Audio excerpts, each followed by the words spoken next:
Pour sauver les principaux monuments de Libye, que les eaux du Nil allaient alors inexorablement recouvrir, il fallait que fût mobilisée dans le monde entier une somme de talent, d'énergie, d'expérience et de capitaux que seul un prodige pouvait réunir.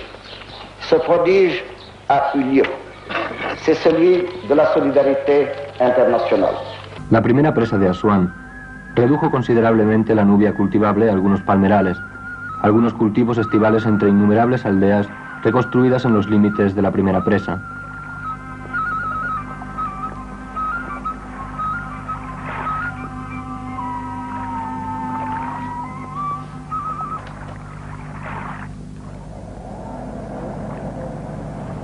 Pero este paisaje estaba ya condenado. Las necesidades económicas del momento justificaban la construcción de una nueva presa en el Nilo. Esta presa debía dar nacimiento río arriba, a un lago de 500 kilómetros de longitud, accionar las turbinas de una importante central eléctrica y además ampliar la superficie de tierras cultivables. Sin embargo, al sur de la nueva presa, todos los vestigios a lo largo de las dos orillas del Nilo Nubio estaban condenados a desaparecer para siempre si la comunidad internacional no respondía a la llamada de los gobiernos de Egipto y Sudán. En marzo de 1960, durante una reunión oficial de la UNESCO, se hizo un llamamiento a la cooperación internacional.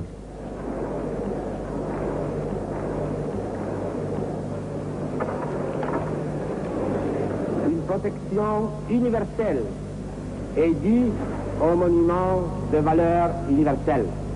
Votre appel n'appartient pas à l'histoire de l'esprit parce qu'il veut sauver les temples de Nubie, mais parce qu'avec lui, la première civilisation mondiale revendique publiquement l'art mondial comme son indivisible héritage.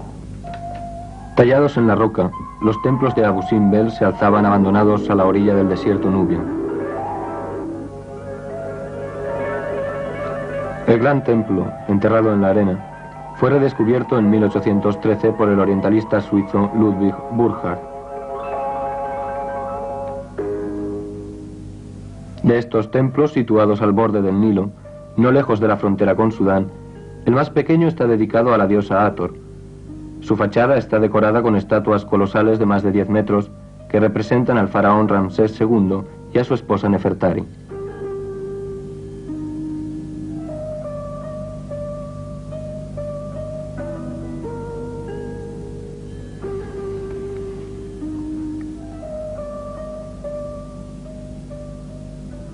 Monarca ilustre de la 19ª dinastía, Ramsés hizo excavar estos templos hacia el 1260 a.C., al final de una larga edad de oro para Egipto. 4 estatuas colosales de más de 20 metros de altura muestran la figura del faraón delante del templo. Al lado de este gigante, los miembros de la familia real parecen enanos.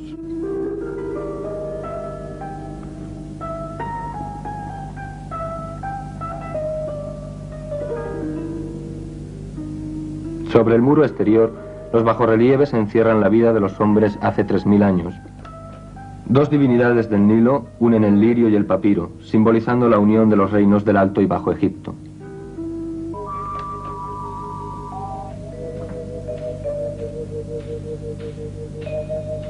Además de las estatuas de la reina Nefertari y de sus hijos predilectos, la fachada del templo está decorada con efigies que simbolizan la grandeza del soberano y el respeto que inspiraba a sus enemigos.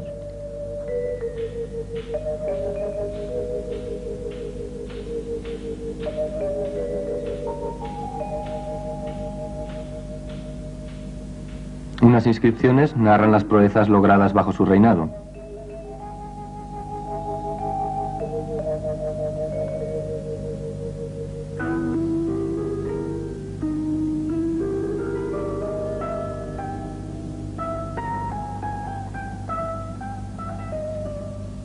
Largas filas de guerreros encadenados testimonian sus éxitos militares.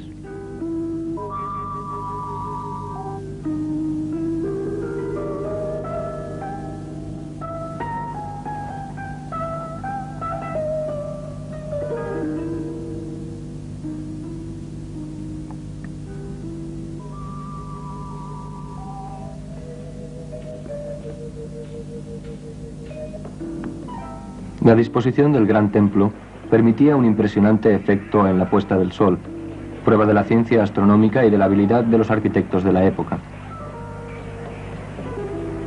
2 veces al año, en febrero y en octubre, los rayos del sol penetran en la estrecha galería, a través de pilares gigantes, hasta el santuario interior habitualmente sumido en las tinieblas, iluminando las estatuas de 3 dioses, Amón, Ra-Arachti y el mismo faraón.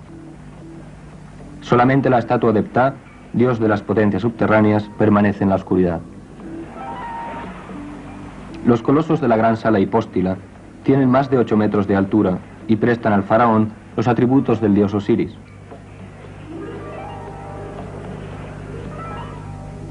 Los bajorrelieves coloreados pregonan la gloria del monarca.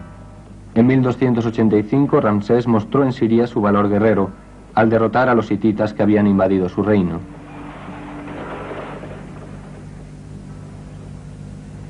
Estas imágenes del poder y gloria del gran faraón dan testimonio al mismo tiempo del incomparable talento de los artistas de la época.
Ramsés, el rey vencedor, aparece en otros bajorrelieves como monarca prudente, recibiendo el homenaje de gratitud de su pueblo, promulgando leyes y pagando a los dioses el tributo debido en forma de sacrificios y actos piadosos.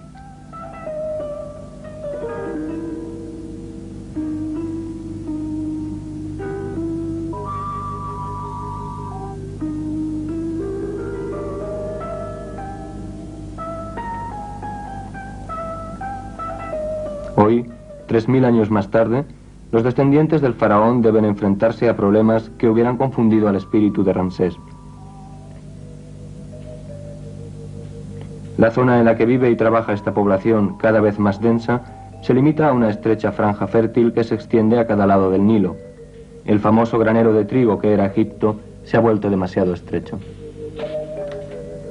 La construcción de la presa de Saad el-Ali debe satisfacer una necesidad vital del pueblo de la República Árabe Unida. Una cuenca de retención de las aguas del Nilo se extenderá lejos en el sur, en el interior de Sudán. Entonces será posible irrigar vastas regiones y aumentar considerablemente los cultivos, mientras que la producción de energía eléctrica permitirá la implantación de nuevas industrias. Pero la construcción de la presa tiene sus inconvenientes. Centenas de miles de personas han debido ser desplazadas y los monumentos únicos de Nubia habrían sido destruidos si no se hubiesen tomado en el momento oportuno medidas para preservarlos. El mundo entero se conmueve ante las amenazas que pesan sobre los monumentos de Nubia. La República Árabe Unida pide ayuda a la UNESCO, que lanza una campaña internacional para salvar esta herencia del pasado. Más de 50 países aceptan compartir los costes de la operación. Entonces comienza una carrera contrarreloj y contra la subida de las aguas. Se proponen diversos métodos y finalmente se elige el siguiente plan. Se construirá un dique provisional de planchas para proteger los templos durante los trabajos. Sobre la fachada, una capa de arena recubrirá las estatuas de Ramsés.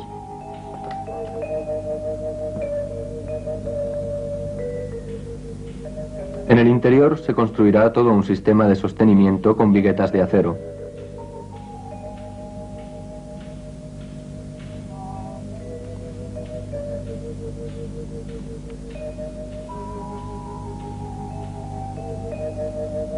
Finalmente se retirará la roca que rodea al templo excepto una coraza de 80 centímetros.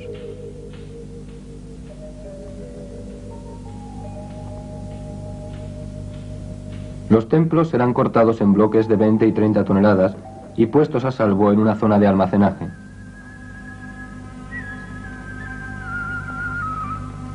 Más tarde, los templos serán reconstruidos en un nuevo emplazamiento 60 metros más arriba, y su decoración natural será reconstituida.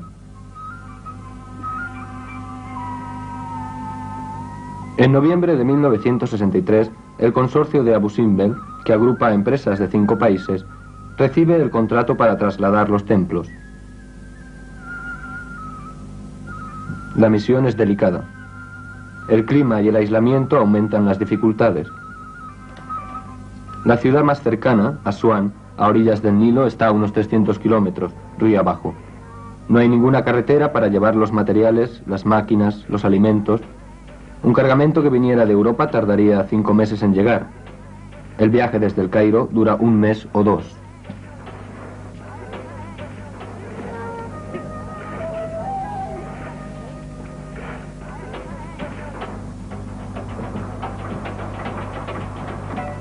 Sin embargo, no hay tiempo que perder. Antes de construir el alojamiento para el personal, es necesario iniciar la construcción del malecón que se apoyará sobre las planchas. Su cima debe encontrarse a 28 metros sobre el lecho del río.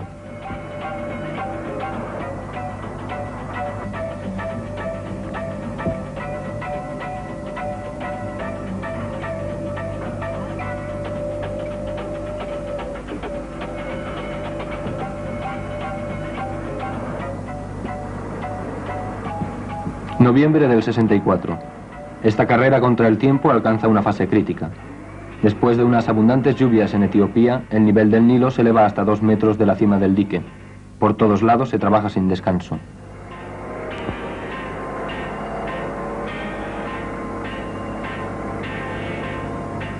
Antes de comenzar el corte de las estatuas, toda la fachada debe estar recubierta de un escudo de arena fina para protegerla de la caída de las piedras.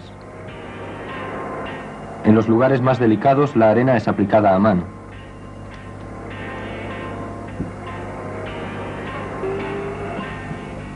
Excavadoras especiales trabajan por encima del templo, en la cima de la montaña. Un protector impide que los grandes bloques caigan sobre el escudo de arena que protege la fachada. Todos los escombros son utilizados para construir el dique. Finales de febrero de 1965. El dique está terminado y la fachada este nuevamente cubierta por la arena como antes de su descubrimiento. El único camino para llegar al interior del templo es un estrecho conducto de acero.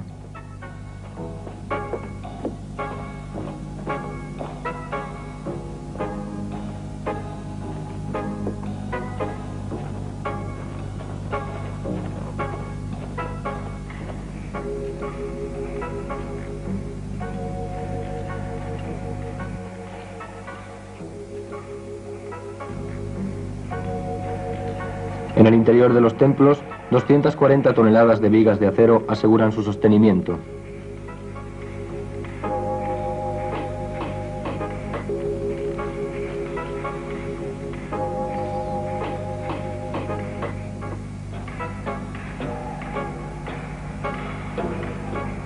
Para no dañar la decoración de los muros y los techos, los soportes metálicos están provistos de cojines de fieltro o de material plástico.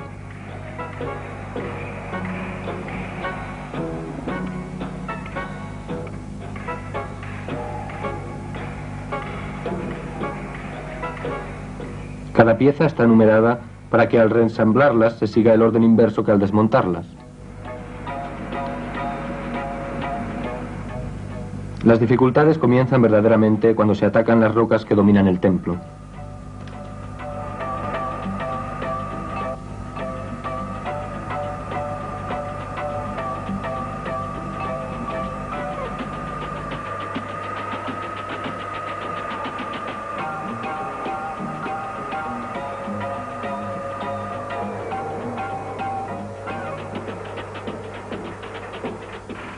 El movimiento rápido de hilos metálicos separa los enormes bloques.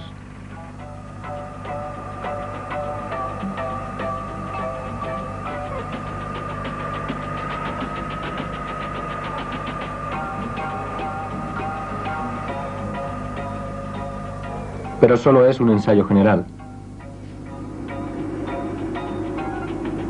Aún no es necesario lograr una extrema precisión. Se toleran grandes diferencias. Se hace estallar la roca trozo a trozo. Los martillos neumáticos solo sirven en el exterior.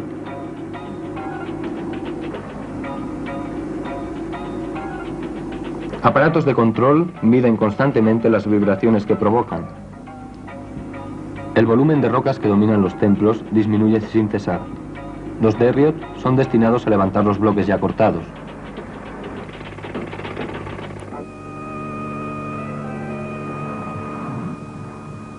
Ahora comienza la tarea más delicada, cortes tan finos que deben ser hechos a mano. La roca es tan frágil que el solo contacto con el agua la reduciría a polvo.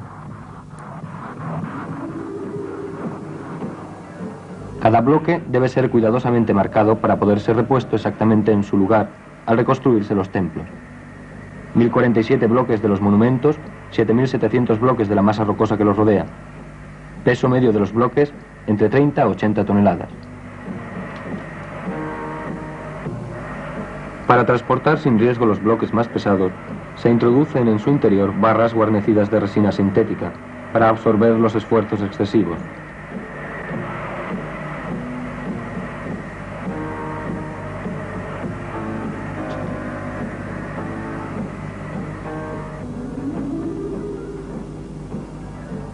Los bloques más macizos provienen del corte de la cabeza de las estatuas.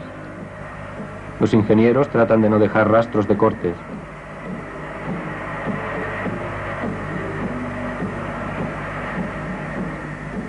Se comenzó por proteger las superficies del corte por medio de revestimientos plásticos.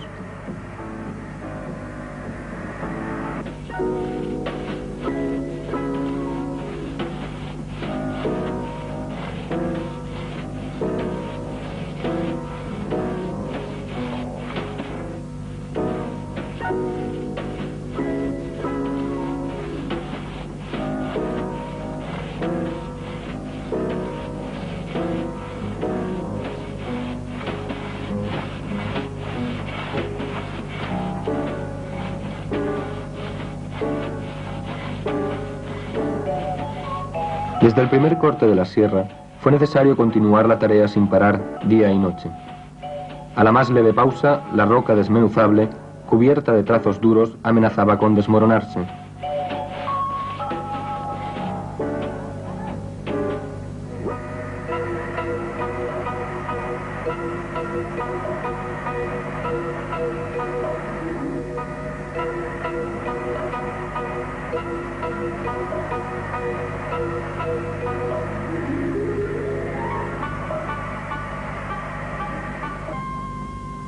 Es el momento que periodistas y fotógrafos esperaron toda la noche.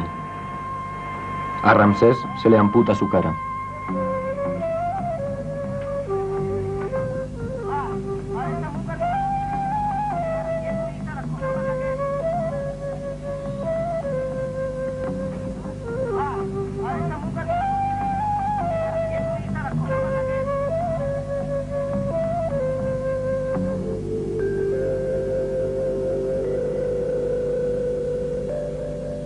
Última y majestuosa mirada sobre la fachada desnuda antes de ser llevado hacia el área de almacenamiento en una plataforma rebajada.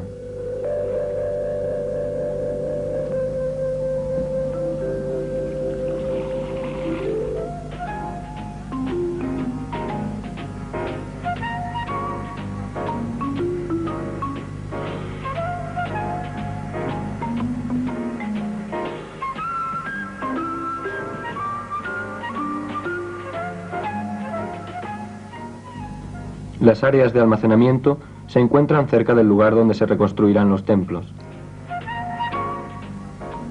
Se anota la posición y el número de cada bloque, como se haría con un libro en una biblioteca.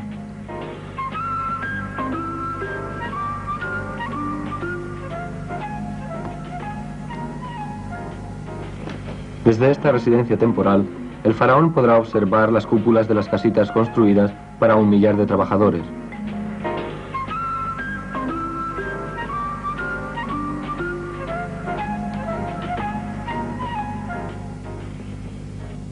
Podrá asimismo contemplar la piscina y sus límpidas aguas, verdadero espejismo en el desierto.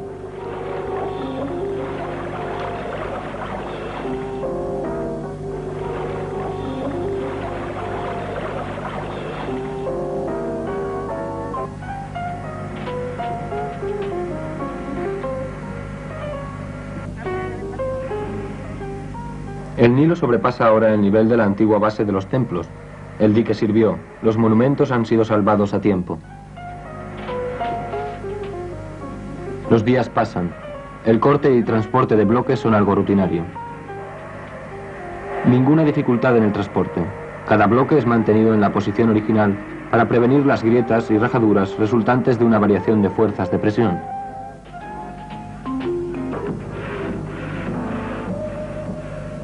En el interior del templo el trabajo progresa rápidamente. Cada día nuevas maravillas del arte salen a la luz.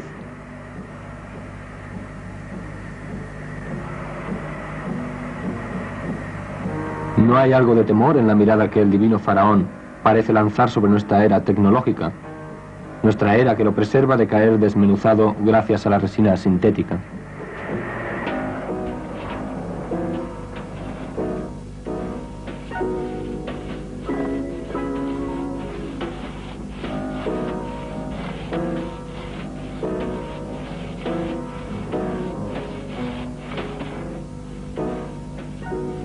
Se cortan las columnas con finísimas sierras, con infinitas precauciones.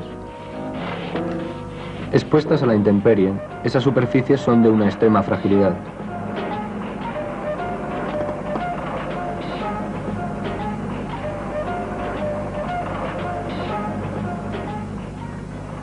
Desde ahora, aun si las aguas sobrepasan el dique antes de la hora prevista, no podrían inundar más que los pies y los tobillos del faraón.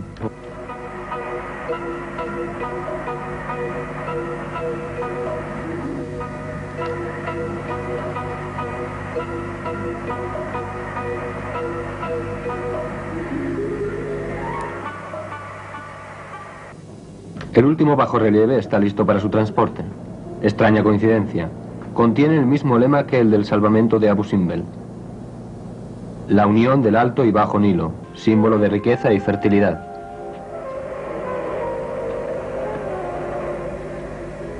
Sobre la planicie se prepara ya la reconstrucción.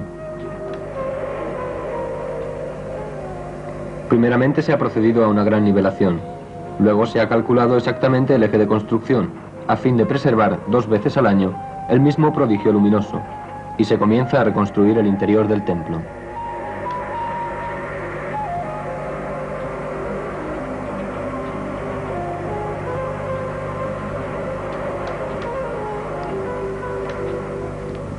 Se empleará el apoyo que aseguró la seguridad del desmontaje.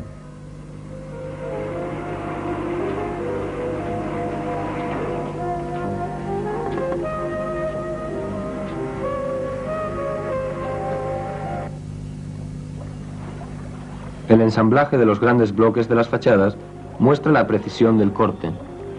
El emplazamiento original está ya abandonado, sumergido en el Nilo.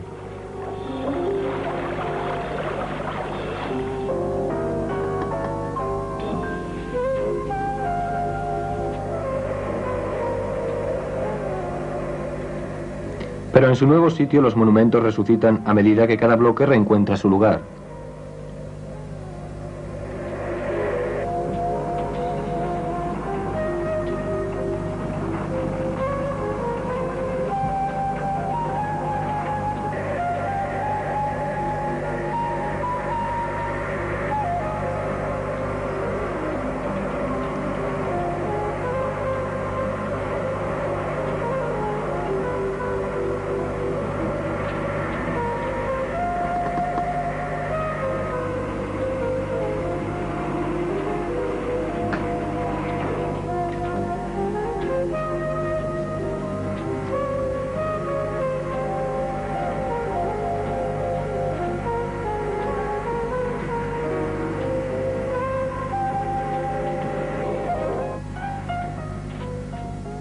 Es la fase final, el montaje de los colosos de 20 metros.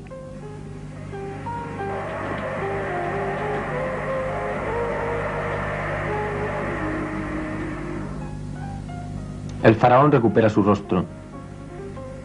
Momento de exaltación. Se sabrá si la operación ha sido un éxito o si las estatuas tienen la misma apariencia que antes.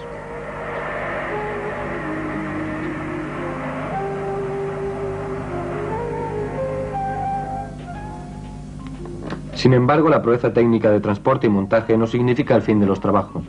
El paisaje rocoso característico de los alrededores de los templos debe ser reconstruido tal como era. Es necesario modelarlo nuevamente sobre 12.000 metros cuadrados y, para comenzar, proteger los templos con capas de cemento. Sobre el gran templo, la bóveda tiene más de 60 metros de alcance. Está hecha de segmentos de hormigón con una anchura de 1,80 m en la cúspide y de 2,30 metros en la base. Esta construcción gigantesca exigió 10.000 metros cúbicos de hormigón. En el vértice tiene 10 metros de espesor. Deberá soportar una carga de piedras de 20 toneladas por metro cuadrado.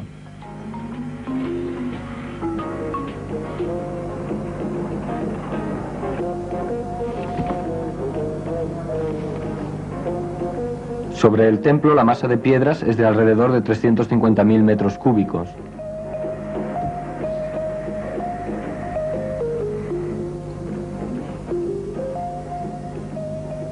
La bóveda del pequeño templo tiene 3.000 metros cúbicos de cemento, con un alcance de 25 metros.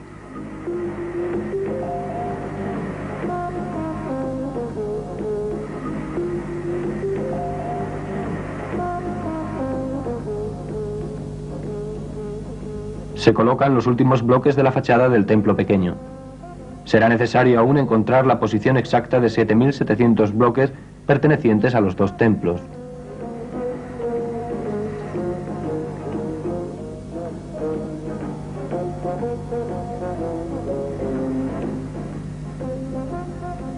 Estos son los trabajos de finalización, de restauración del gran templo.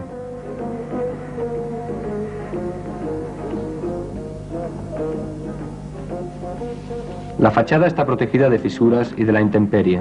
Tiene que durar siglos.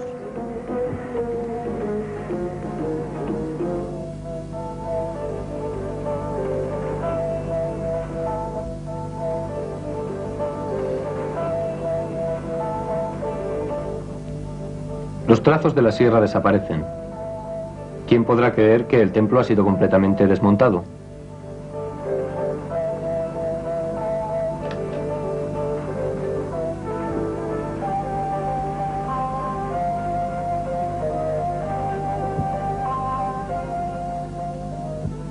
Los templos de Abu Simbel están ya preparados nuevamente para la salida del sol. Darán testimonio a la vez del genio de la civilización antigua y de la milagrosa habilidad de las técnicas modernas. También darán testimonio de la voluntad del mundo de preservar lo mejor de su pasado sin renunciar a construir el porvenir, apoyándose en la cooperación internacional para coronar con éxito esta gran empresa.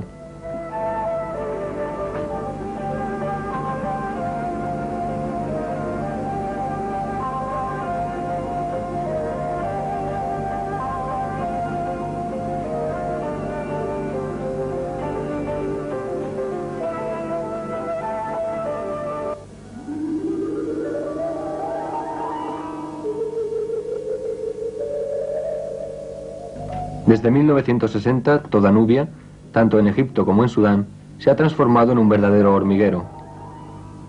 En Kalabsha, el gobierno de la República Federal de Alemania asegura el desmontaje de un templo tolemaico, monumento formado de grandes bloques de arcilla, a menudo decorados en una de sus caras.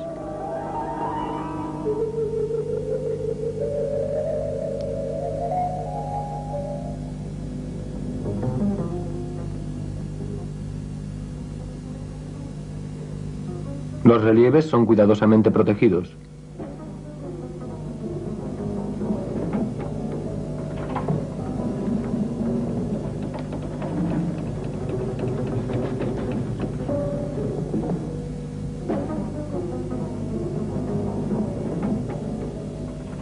Los bloques son puestos en una barca que los conducirá a 60 kilómetros río abajo. Encontrarán su lugar exacto en el conjunto cuando la reconstrucción comience, no lejos de la nueva presa cerca del templo de Beit el Wali y del pabellón de Kirtasi. También ellos transportados y reconstruidos en ese lugar.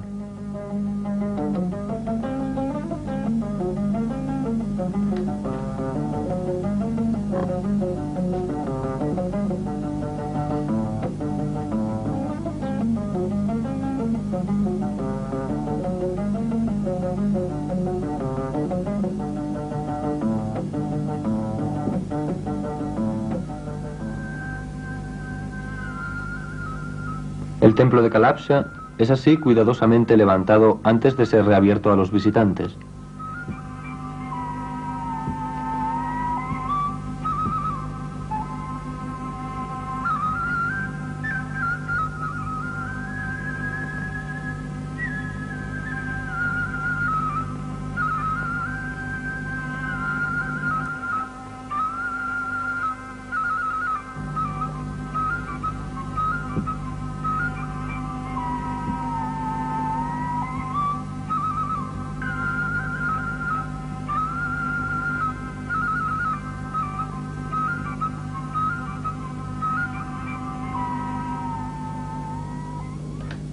El problema de la protección de Amada es diferente y más difícil de solucionar.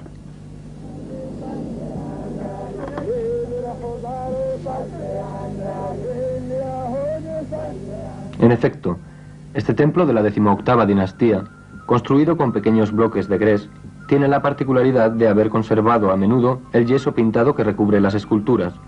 Se debe entonces encontrar la solución ideal para transportar el monumento sin destruir la capa de yeso y sus colores. Solo hay una solución, y es transportar el templo en una pieza. Francia se encarga de la empresa. Las columnas y ángulos son protegidos, y la solidez del edificio, tanto interior como exterior, se asegura gracias a unas vigas de cemento armado.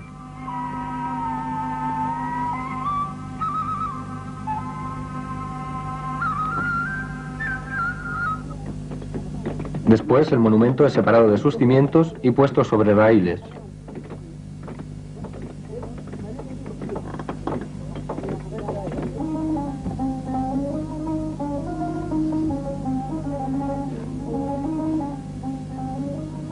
Durante unos 6 meses, el templo de Amada, encofrado, recorre los 6 kilómetros que lo separan de su nuevo emplazamiento.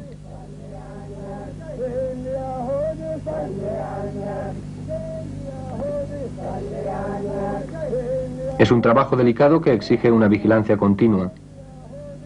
Y considerando la escasa vía de la que se dispone, obliga a los obreros a maniobrar incesantemente para desmontar y montar los raíles sobre los travesaños de madera.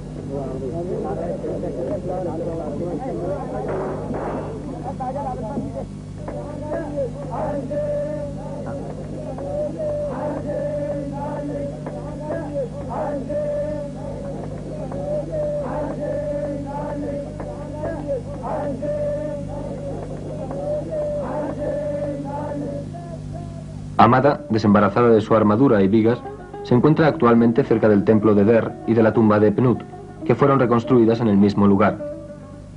Por su parte, el Servicio de Antigüedades egipcio se encarga de trasladar toda una serie de monumentos fuera del alcance de las aguas.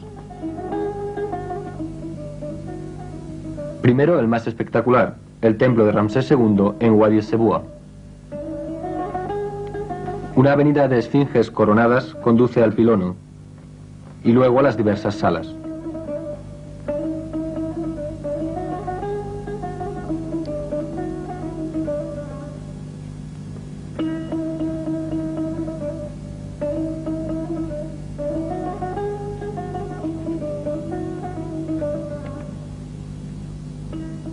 Aquí el trabajo se complica por la presencia de pinturas murales que una misión yugoslava desmonta antes de transportarlas a un museo.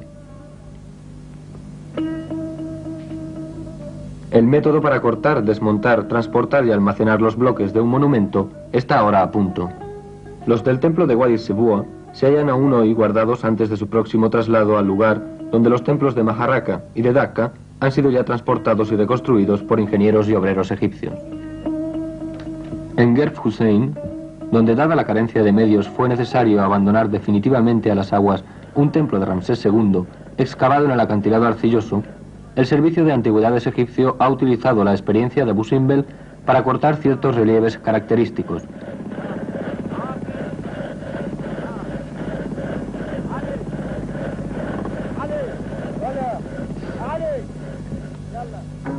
Por el contrario, Ender ha cortado, transportado y reconstruido cerca del templo de Amada otra obra a la gloria de Ramsés II.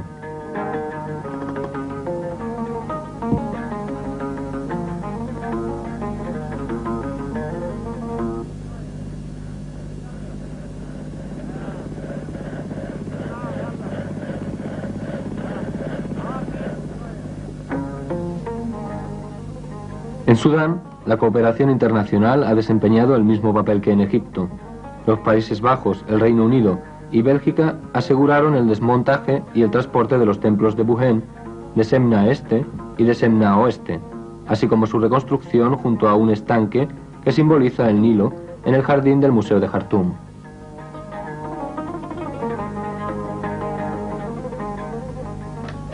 Durante la estación de las lluvias se los protege con un hangar móvil, lo que permite visitarlos todo el año y admirar los bajorrelieves que datan del Imperio Medio.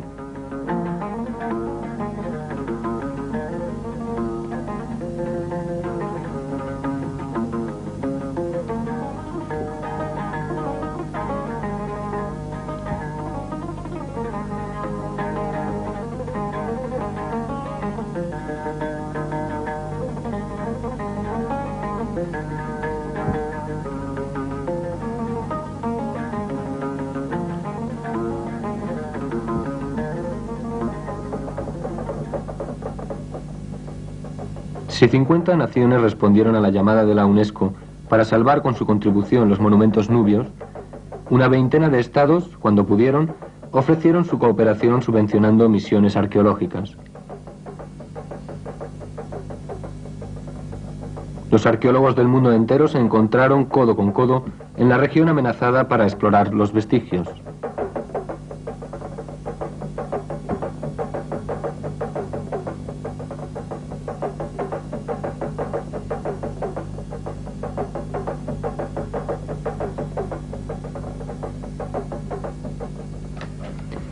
Han obtenido remarcables resultados en la Nubia sudanesa, hasta entonces poco conocida. Sin embargo, fueron menos afortunados en la Nubia egipcia, ya prospectada en tiempos de la primera presa de Asuán. La puesta al día de las fortalezas de ladrillos de Mirguisa, y sobre todo de Buhen, suministraron preciosas enseñanzas sobre la arquitectura militar de la época del Antiguo Egipto.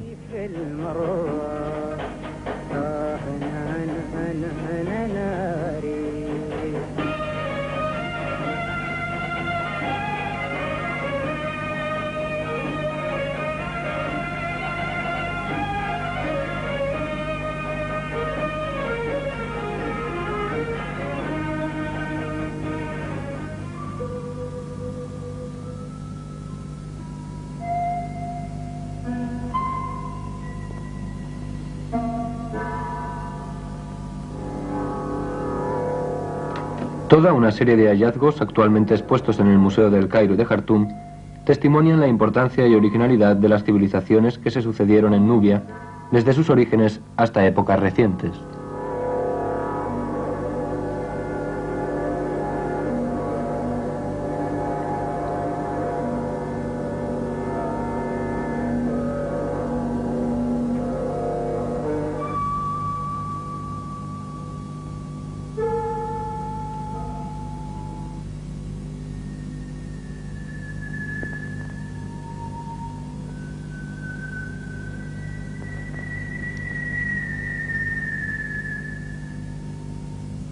Numerosos son los objetos que evidentemente tienen un estrecho parentesco de concepción y ejecución con algunas de las más bellas realizaciones del arte africano.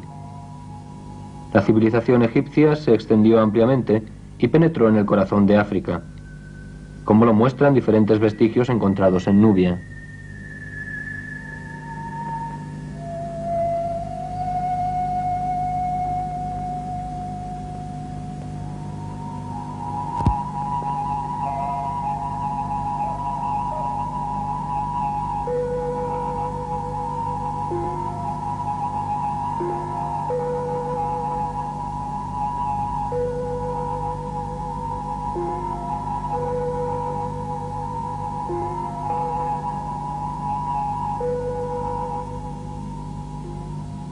Las magistrales pinturas murales de la Catedral de Farras, en la Nubia sudanesa, fueron descubiertas y depositadas por la misión polaca. Por ejemplo, esas dos Madonnas que protegen una y otra a una princesa nubia.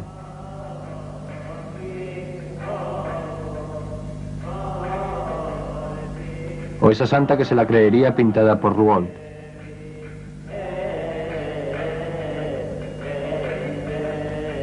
O el arcángel Gabriel rodeado de orantes.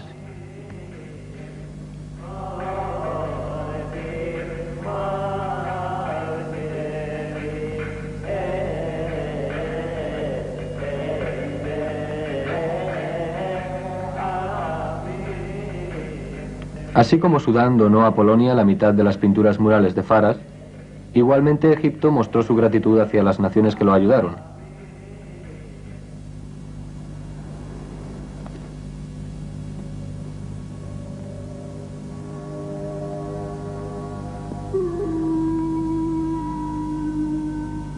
Así, Estados Unidos ha podido reconstruir en el Metropolitan Museum el pequeño templo de Dendur, antes situado al sur del templo de Kalabsha.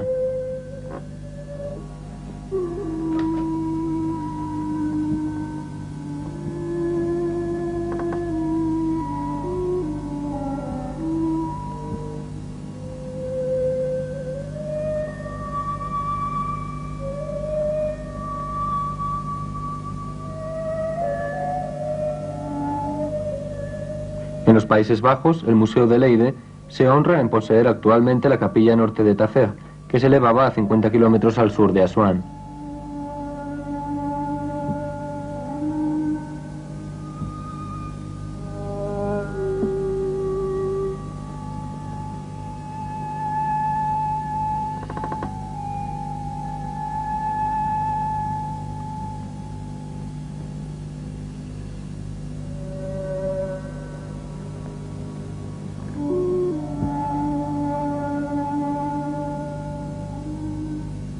En España, el templo de Debod quizás se encuentre en Madrid lejos del cielo nubio, pero al menos ha recuperado su conjunto arquitectónico, fuertemente afectado por un terremoto en 1868.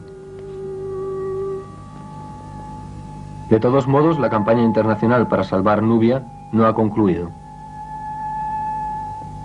J'invite aujourd'hui les gouvernements, les institutions et les fondations, publics ou privés, ainsi que tous les hommes de bonne volonté, à contribuer, chacun selon ses moyens, au succès de la dernière étape d'une entreprise culturelle dont le monde entier a saisi la haute signification. Aún queda por salvar la perla de Egipto, de la que hablaban los poetas del siglo pasado, Philae. Philae que los dioses modernos desafiaban desde comienzo de siglo, con una primera presa edificada río abajo. Cada año la isla, puesto que se trata de una isla repleta de templos, desaparecía bajo las aguas. Pero durante el verano, las viejas piedras salían a la luz solar. Ahora el último de los dioses del valle, la alta presa, ha dejado de engullirla. Los monumentos sufren una marea diaria a causa de la estación hidroeléctrica de la vieja presa. Entre los dioses muertos pero eternos y los nuevos dioses, habrá diálogo y paz, o bien incompatibilidad.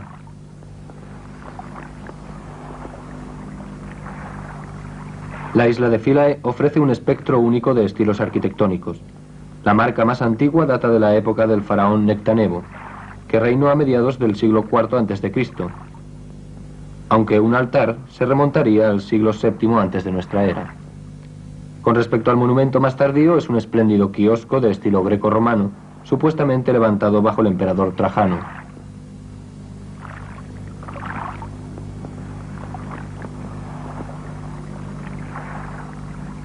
El templo de Isis fue edificado paulatinamente bajo los Ptolomeos y los emperadores romanos que le siguieron. Los bajorrelieves del elegante pilono de este templo clásico representan diversas divinidades relacionadas con la leyenda de Isis, la diosa de la fertilidad, y de su esposo Osiris, rey de la tierra. Hasta el siglo VI después de Cristo, la isla era un centro de culto a Isis. Esto era la isla de Philae cuando se iniciaron los trabajos para liberarla de su prisión líquida.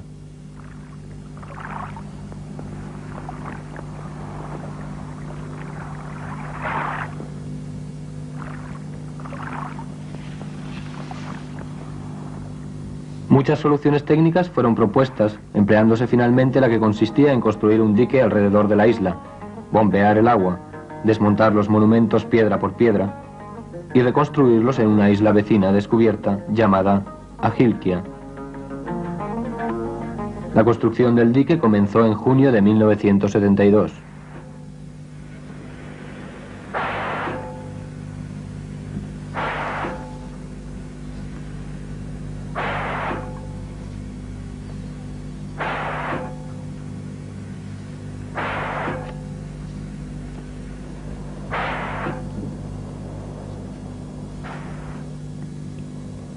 El trabajo duró 2 años. De hecho, se trataba de rodear la isla con un doble anillo de acero.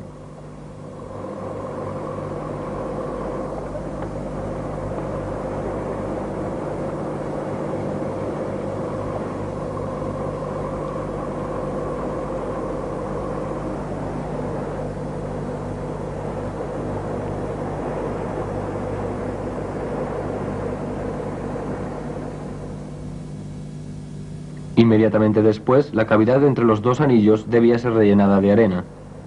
Tarea difícil, pues las canteras de arena están alejadas unos 5 kilómetros.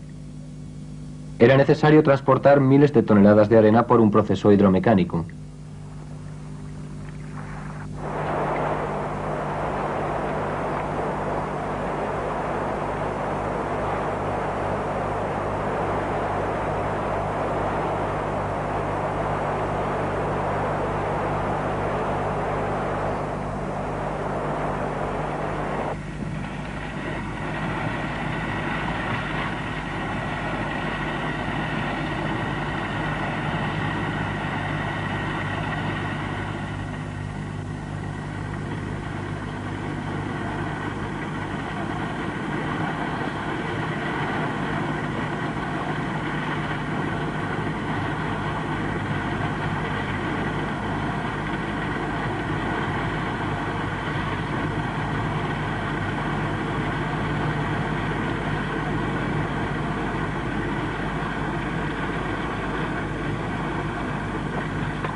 En abril de 1974, el dique estaba terminado y la isla podía ser desecada.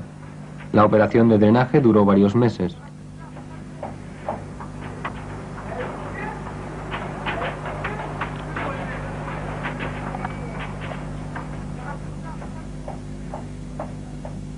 Durante estos trabajos en la isla de adopción, la de Agilkia, se preparaba el sitio sobre el que los templos debían reconstruirse.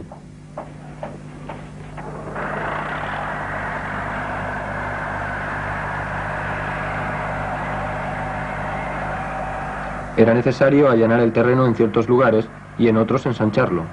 Los paisajistas se afanan por darle esa apariencia de isla flotante que había hecho famosa a Philae.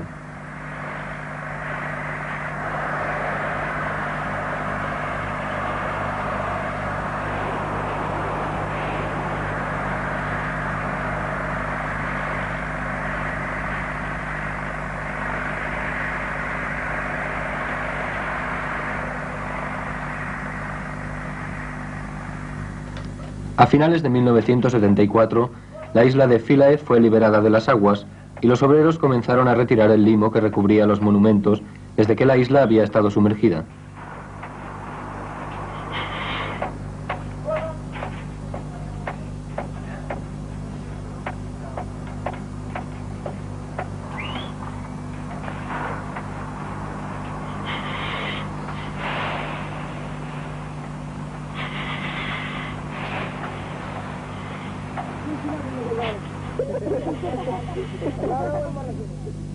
Entonces se constatan filtraciones.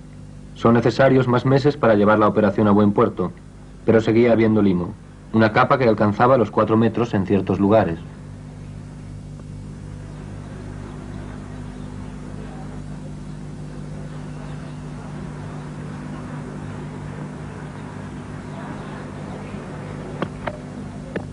Para no dañar los templos se termina el trabajo a mano.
Una vez retirado el limo y limpiados los templos, el conjunto estalla en su belleza original.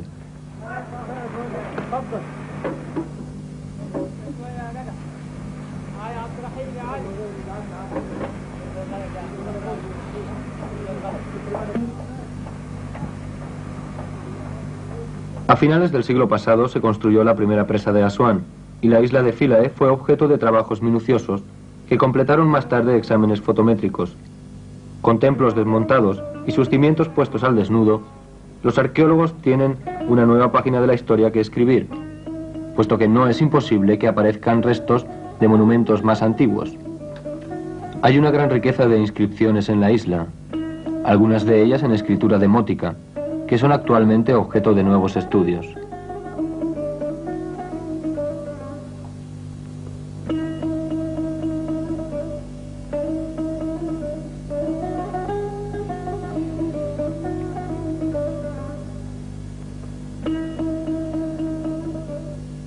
Ya los bloques de piedra están listos para viajar a Hilkia. Fueron necesarios largos años para llegar a estos resultados. En 1959 la UNESCO envió a Philae su primera misión. Fue necesario también mucho dinero, 15 millones de dólares por el conjunto de la operación, pero pronto, y nada de recompensa tras una jornada, como decía el poeta francés, sino recompensa después de años de esfuerzos, los templos de Philae se levantarán nuevamente en una isla bordeada de palmeras, arboladura de piedra del barco más bello que ha surcado las aguas del Nilo.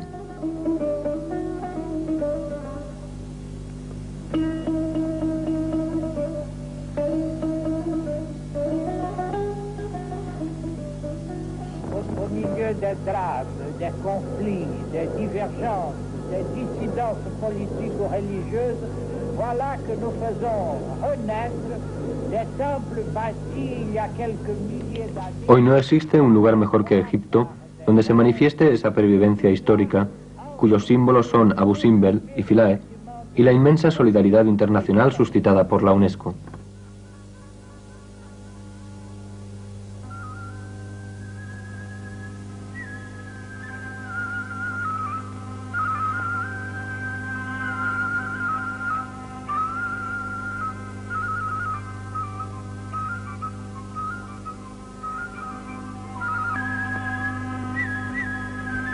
Lorsque nous tournons aujourd'hui le regard vers notre plus lointain passé commun, et lorsque nous scrutons les rivages d'où l'homme est parti pour entreprendre la grande aventure de l'histoire, l'Égypte nous apparaît comme l'un des jalons privilégiés de son itinéraire.